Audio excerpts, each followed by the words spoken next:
Olá, eu me chamo Jefferson Matheus, sou aluno do curso de Engenharia Elétrica no UFRN e venho por meio deste vídeo apresentar o projeto Escultor 3D, feito completamente em linguagem de programação C++ e utilizando os conceitos de programação orientada a objetos. Inicialmente a gente tinha esse projeto, a primeira parte dele feita usando alguns conceitos de programação orientada a objetos na linguagem C++, mas agora a gente tem a introdução de outros conceitos, como herança, polimorfismo, classes abstratas, que serão explicadas posteriormente. Então, essa escultura digital é completamente composta por objetos, né, que são feitos e implementados a partir de classes na linguagem de programação C++. E a gente tinha uma primeira parte desse projeto e ela vai ser adicionada no card para quem quiser ver a primeira parte do projeto. Só que nessa segunda parte a gente reconstrói o projeto e a escultura que foi feita com a introdução de outros conceitos na linguagem de programação orientada a objetos. Então, indo para o nosso código, a gente tem aqui inicialmente uma função principal que é responsável por gerenciar todos esses arquivos de projeto. Primeiramente, a gente tem nessa função main um ponteiro para objeto, no qual essa Sculptor é uma classe responsável por alocar dinamicamente os voxels, que são os elementos de imagem 3D que são criados para que essa escultura seja gerada, né, seja gravada. Eles são explicados mais detalhadamente na primeira parte do projeto. Posteriormente, a gente tem uma classe interpretadora que vai fazer o seguinte: vai interpretar esse arquivo TXT, que é responsável por dar os comandos de criação da escultura, em que anteriormente a gente tinha esses comandos sendo escritos na função principal. Agora a gente tem um arquivo TXT, que é um arquivo de entrada, ele é interpretado e o que foi gerado por essa interpretação é colocado em um arquivo de saída. E a gente tem o objeto dessa classe interpretador, que é o analisador. A gente tem aqui um fix, que é responsável por guardar, né, em um vetor as subclasses, que a gente vai falar já já com mais detalhes. Mas o que seria esse vector figura geométrica? Seria um componente da biblioteca padrão de gabaritos, sendo que esses gabaritos eles são úteis quando a gente quer utilizar programação genérica. E esse vector, por que ele é tão útil? Porque ele permite que a gente utilize um vetor sem saber exatamente, né, previamente, quantas posições a gente vai precisar desse vetor. E esse vetor ele pode ser de qualquer tipo. Nesse caso, a gente tem um tipo, figura geométrica, que nada mais é do que uma classe, certo? E poderia ser um int, poderia ser um float. Nesse caso, a gente tem uma figura geométrica e esse figs é um ponteiro para a figura geométrica. Posteriormente, nós temos o método, o objeto analisador no seu método análise, sendo atribuído a esse figs, certo? A esse vetor que a gente tinha. E sendo passado como argumento desse membro o arquivo TXT que a gente acabou de mostrar, para que seja feita a análise correta do arquivo. Aqui a gente tem sendo atribuído à escultura as dimensões que a gente quer criar, né? Que estão contidas também nesse arquivo aqui de entrada. As dimensões dos voxels, né? Da estrutura de voxels. E nessa parte da função main, a gente tem aqui o desenho de cada um desses elementos, desses objetos. Esse método draw é responsável pelo desenho, mas a gente vai ver que ele não é executado a partir de figura geométrica em si, mas de outras classes. Posteriormente, a gente tem a gravação do arquivo pelo método writeOff. da classe Sculptor, indo para uma saída .ff, que é justamente esse arquivo que a gente está visualizando aqui. A gente tem a liberação do que foi alocado e com relação à função main, basicamente isso. A gente tem o gerenciamento a partir de um arquivo de entrada TXT. Vai ser tratada as informações desse arquivo a partir de um interpretador e a partir de diversas classes que vão criar a escultura digital, e a partir dessa criação vai ser alocado em um arquivo de saída que vai ser gerado para que a gente possa visualizar a escultura.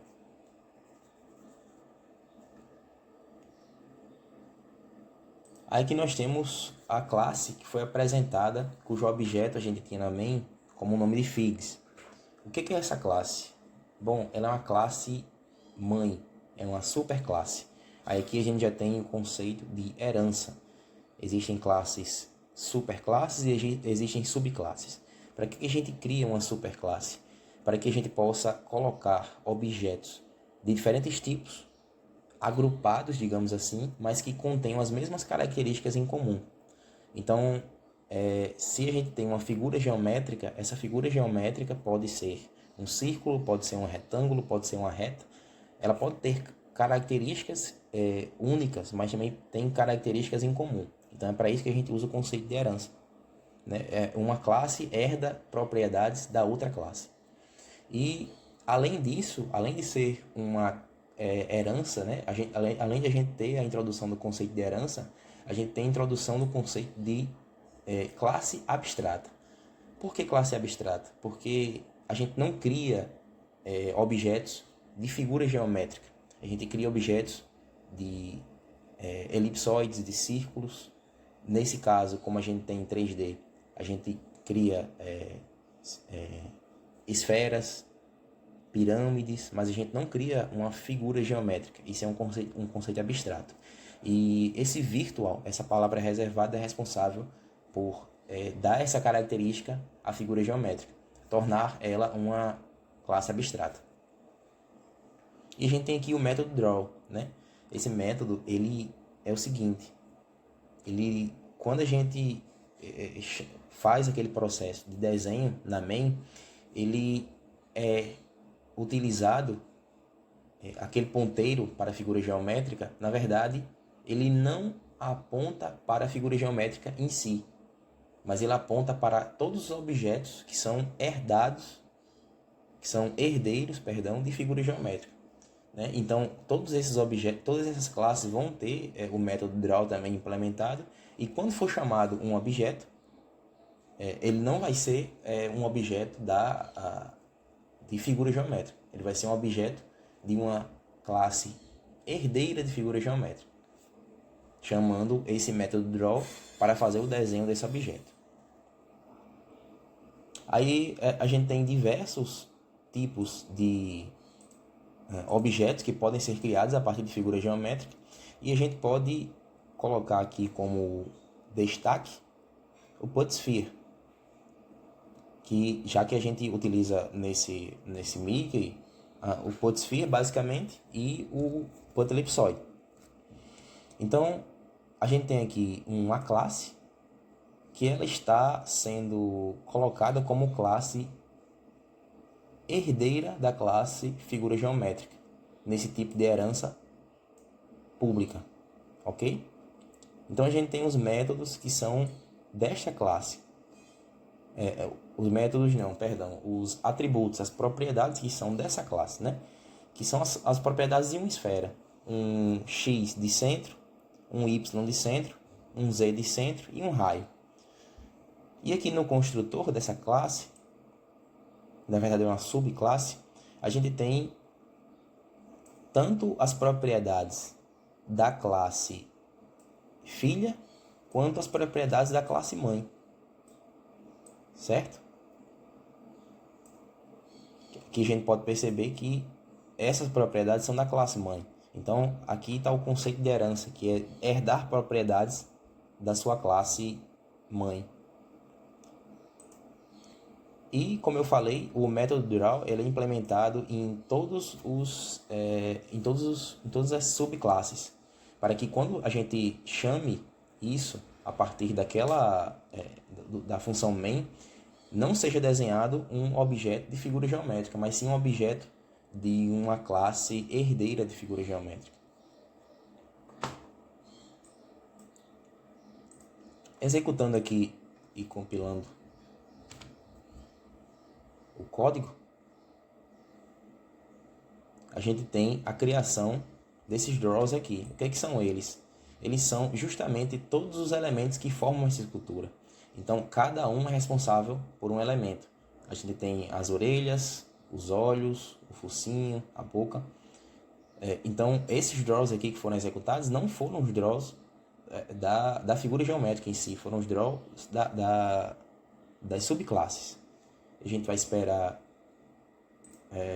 terminar e, enquanto isso, vamos seguindo nos códigos.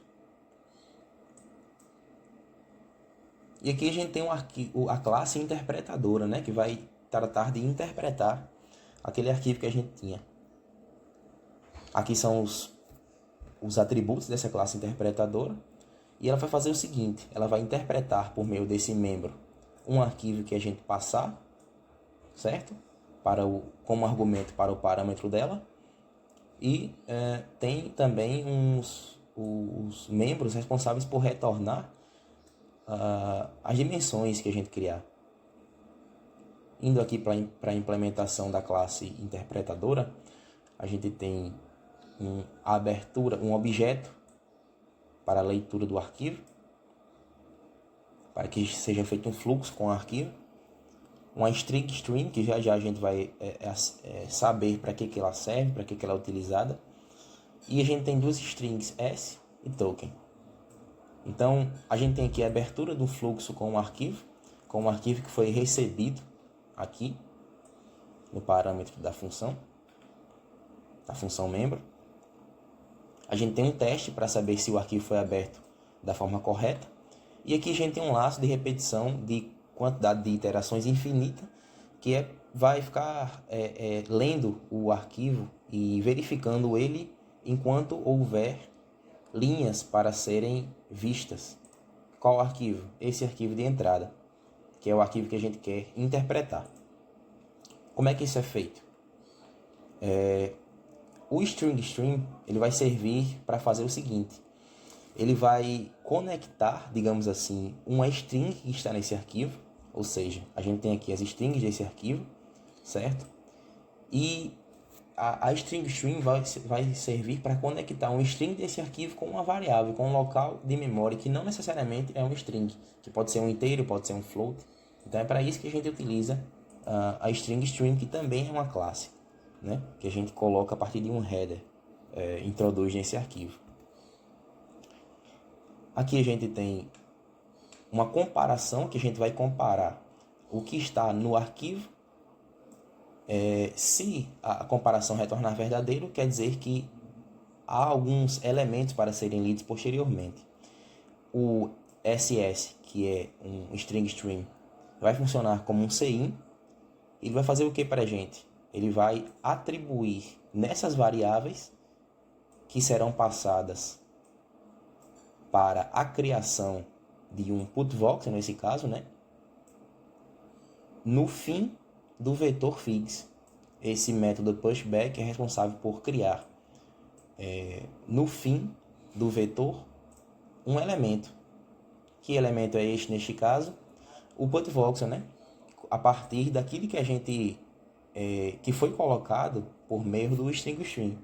Então, esses valores aqui só foram possíveis ser passados para a criação do putvoxel por meio do string. Então, mais um conceito que a gente utiliza da linguagem de programação C++.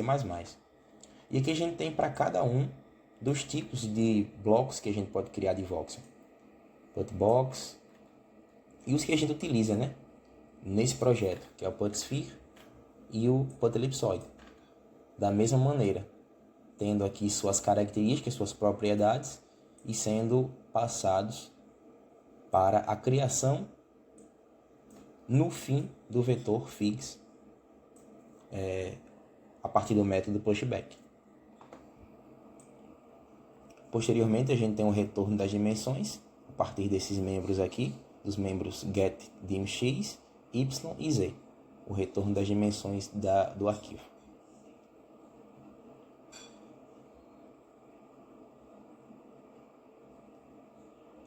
E a gente tem também uma classe escultora, que anteriormente, como eu falei, ela é responsável por criar em si o arquivo, a figura, somente ela, basicamente. Mas agora não, agora a gente tem a criação feita a partir do arquivo de entrada TXT. E essa classe escultora, ela vai servir basicamente para que a gente tenha a seleção de cor, a seleção de um voxel e a retirada de um voxel. Então, independente do objeto que seja, se é um elipsoide, se é uma esfera, se é qualquer outro tipo que seja de objeto, né, a gente vai ter sempre esses objetos formados a partir de um put voxel, né? Ou seja, qualquer que seja a forma, ele sempre vai ser formado por um voxel. Então, essa classe Sculptor, basta que ela tenha esses elementos aqui, esses membros aqui. Indo aqui, por exemplo, para PutSphere CPP, a gente tem aqui o setColor, que vai acessar o membro setColor daquela classe Sculptor, a partir do objeto S. E a gente tem aqui, respeitando, obviamente, a equação da esfera, a partir da condição desse if aqui,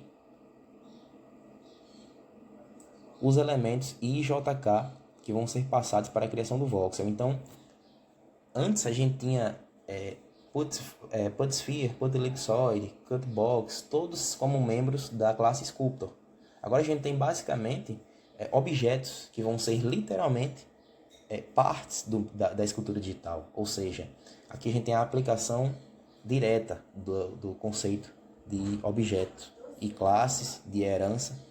E a gente, com isso, a gente tem uma aplicação diversa de vários conceitos, como, por exemplo, o conceito de polimorfismo, que já foi explicado, que é o conceito de o objeto, o desenho, aqui, né? A gente já pode abrir aqui a execução. O desenho, ele não ser feito de uma figura geométrica, mas ele assumir formas diferentes, ou seja, ele assumir formas de elipsoide, de esfera, como a gente pode ver aqui, certo? E como a gente pode ver no próprio desenho. Então esses draws aqui executados não foram os draws da figura geométrica, mas sim dos elementos das subclasses.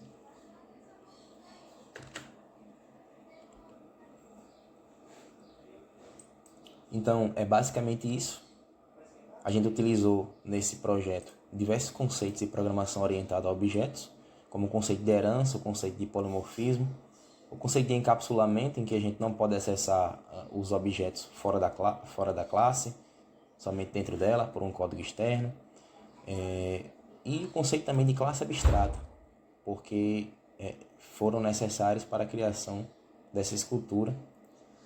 E a partir disso, desses conceitos, a gente pôde criar essa escultura, e isso também poderia ser aplicado em diversos outros algoritmos e para diversas outras finalidades que não sejam somente a criação de esculturas digitais ou o processamento digital de imagens, por exemplo. Isso pode ser útil em automação, pode ser útil em diversas outras áreas de computação. Então, eu gostaria de agradecer ao professor Agostinho pela proposta desse projeto, porque permitiu que a gente tivesse uma ampla visão da programação orientada a objetos, e a partir disso a gente tem um conhecimento vasto a partir do que nos foi passado, porque a gente pode utilizar diversos conceitos, como eu falei, além dos conceitos de alocação dinâmica, o conceito de abertura, tratamento de fluxos, de entrada e saída, de abertura e fechamento de arquivos. A gente pode tratar com os conceitos de programação orientada a objetos. Então é isto. Este foi o Mickey Mouse. Ele foi feito em linguagem de programação C++, utilizando os conceitos de programação orientada a objetos. Agradeço a atenção, agradeço a quem assistiu o vídeo e agradeço ao professor Agostinho pela proposta do trabalho, que foi bem interessante de fazer, de terminar. Agradeço à Universidade Federal do Rio Grande do Norte, por nos permitir crescer profissionalmente. E é isto. Obrigado. Tchau, tchau.